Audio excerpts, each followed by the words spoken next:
There's a lot of passion and power put into random acts of violence. I think the theme's writer, director, actor Jay Baruchel really wants to say something important with this gory slasher film. So let's try to get into the nitty-gritty of it, and eventually I'll let you know if it's worth checking out.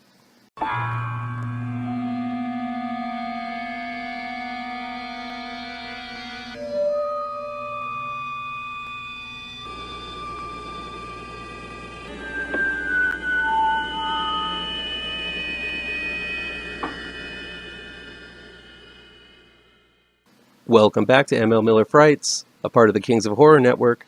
I'm ML Miller.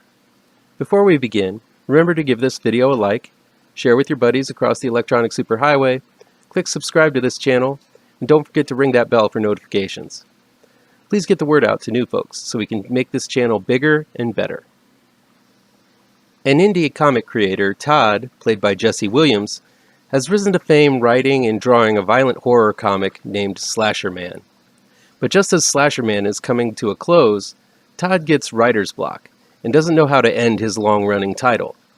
So Todd decides to go on a road trip for inspiration with his publisher Ezra, played by Jay Baruchel, his eager assistant Aurora, played by Naim Wilson, and his girlfriend Kathy, played by Jordana Brewster, who happens to be writing a book based on the victims of the I-90 killer, the serial killer that Slasher Man is based upon.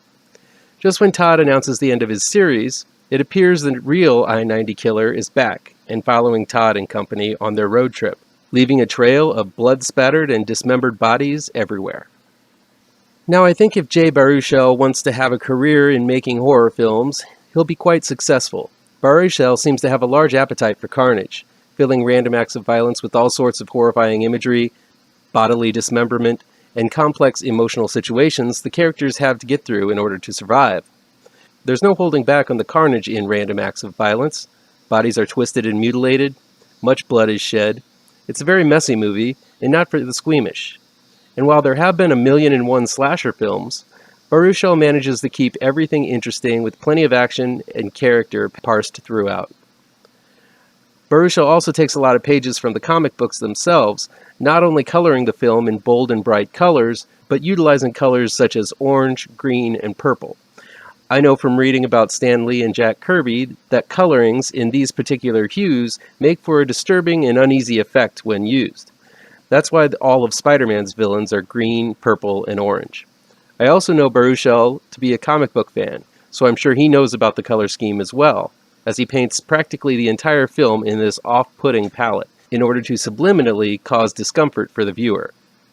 It's a fun bit of color theory that really does work. Baruchel is also smart enough to cast some very talented actors in random acts of violence. Jesse Williams is the kind of protagonist you can't help but root for. While he does have supermodel good looks, as does his girlfriend, played by Jordana Brewster, both actors are good enough to make us see the soul beneath that perfectly moisturized skin.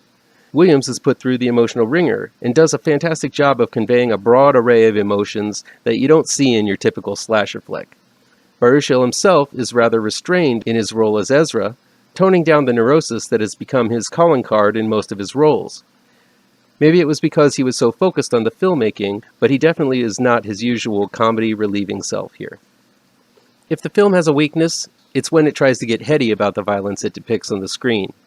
Random Acts of Violence, which is an adaptation of a comic book by Jimmy Palmiotti and Justin Gray, tries to pose a philosophical argument about the depiction and often glorification of violence in society and the media, while at the same time drenching the viewer in more blood, gore, and violence that one would see in 10 typical 80s slasher films.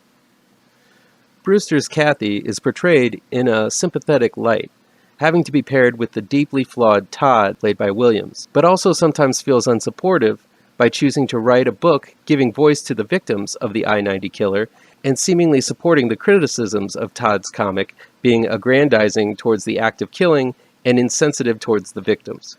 It's an interesting argument and one worth delving into, but the story provides no answers to this conflict as it simply devolves into a wanton bloodbath by the time we reach the final moments.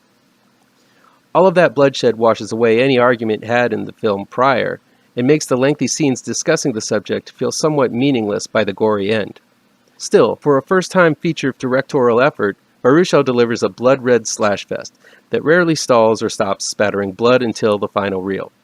Random acts of violence may have failed at conveying a deep message, but it does deliver a gory good time. That'll be it for today. If you like this video, please pound that thumbs up button. Share this video with your social media addicted pals. If you're looking for written reviews, you can find them on mlmillerwrites.com. Don't forget about the new trade paperback for my comic book horror series Grave Trancers. It's going to be out this Wednesday in comic shops everywhere. And be sure to subscribe to this channel and ring the bell for alerts to be the first to see my future videos. Thank you so much for your time, and take care.